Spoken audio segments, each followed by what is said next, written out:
Welcome back. Today we're going to make mac and cheese. I've got my water already boiling, so I'm going to get my pasta in.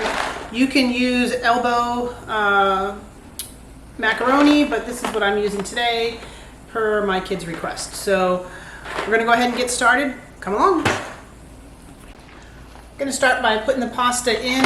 Make sure you salt your water. I haven't done that. Okay, salt my water. Go ahead and get my pasta in. Using rotini today. This is just the generic brand from Target. This pasta takes 9 to 11 minutes. I will set a timer because if I don't set a timer, I forget. While the pasta is cooking, I'm going to start getting the rest of my ingredients. I'm going to use a can of evaporated milk. I'm going to use 3 tablespoons of butter. And I'm going to use 3 tablespoons of flour.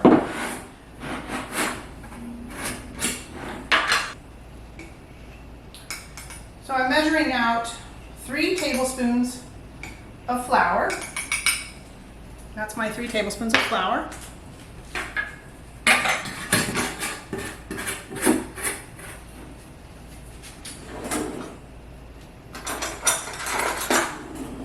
I'm going to stir my pasta. I want to make sure it doesn't stick.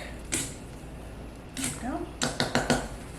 All right, our timer just went off. The pasta is done, so I'm going to go ahead and drain that. I don't know if you can hear that noise, but the neighbor's gardener is here doing their thing. So I'm going to go ahead and drain this pasta so it'll stop cooking. Here we go.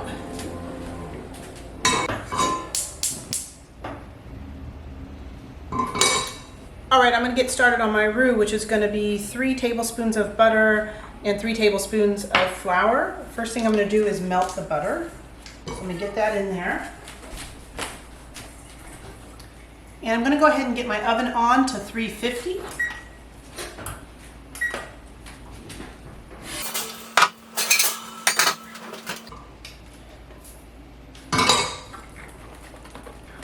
Now I'm going to use evaporated milk today instead of fresh. When the pandemic started, I bought a bunch of canned evaporated milk just so I would have it just in case. So my butter is starting to melt. I'm going to bake the mac and cheese in this, so I'm going to go ahead and spray this.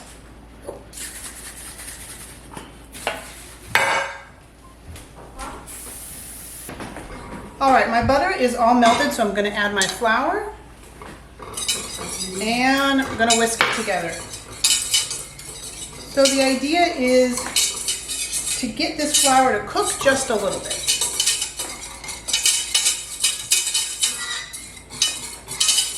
And it's all incorporated.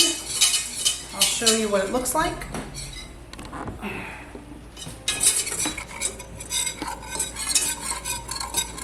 Hope you can see that. Put that back. Okay. And now I'm going to add the evaporated milk.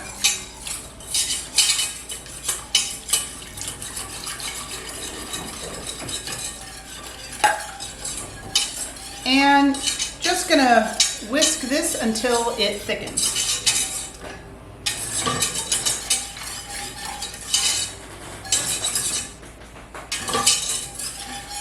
Now, if you wanted, you could have started with butter and sauteed an onion in it, but my kids can't stand the texture of the onion. So when I was making it with onion, they would be like, ugh, and they would spit out the little pieces of onion. So I just figured it's not worth it. So I don't add any onion anymore. So this whisking is probably going to take 5 to 10 minutes.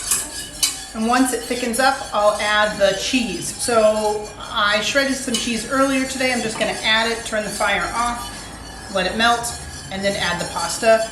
We'll be done. Okay, so you can see this is thickened up very nicely. So I'm going to go ahead and turn the fire off and go ahead and start adding my cheese.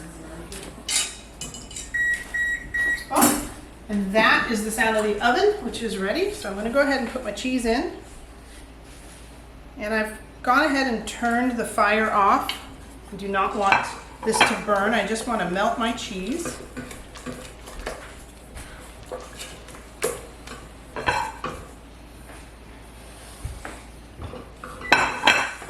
So I don't measure my cheese, I just put it in, and I wish I could tell you, but I'm sure you could Google it and find out how much cheese. I usually just fill the cheese grater. I use a cheese grater, and once it's full, that's how I know I'm done with how much cheese I need. All right. Now sometimes I will add pureed pumpkin or squash if I have it. Just maybe 3 tablespoons to somewhere between 3 and 6 tablespoons of it. Sometimes more. When the kids were younger, I would add about half a can, and they never noticed that it was in there. They just loved it. But now that they're older, they're a little more aware. Okay, so let me show you. My cheese is just about melted. Take a look here. You can see that it's just about melted. So I'm going to go ahead and add the pasta, mix it all together, and then we'll put it in the oven.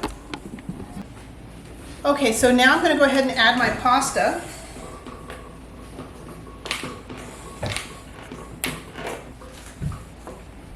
Whoops! It's just jumping out. All right. Okay, so I've gone ahead and I've put the mac and cheese in my Pyrex dish, and I've added a little bit of cheese to the top, and I'm going to sprinkle some paprika on it just to add a little bit of color.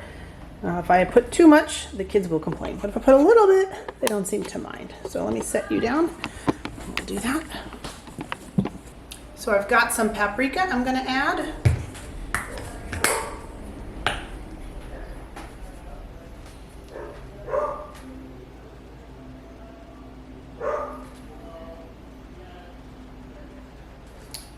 And this is going to go into the oven at 350 for about 20 minutes until it begins to bubble, and then it'll be done. So I'll just show you real quick. I'm going to go ahead and put that in.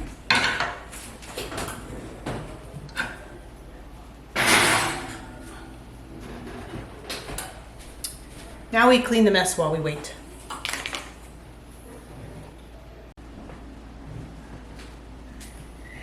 All right, so I made some kielbasa sausage to go with the mac and cheese. Kids really like that.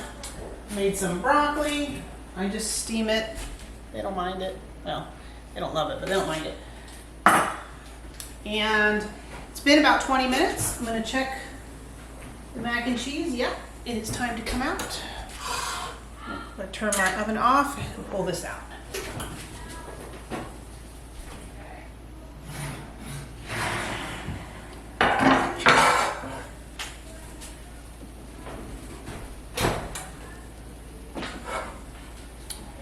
Let you take a look. There it is. It's done. I'm going to serve it up. Get these kids fed. Hope you enjoyed this one, and we'll see you again soon. Take care.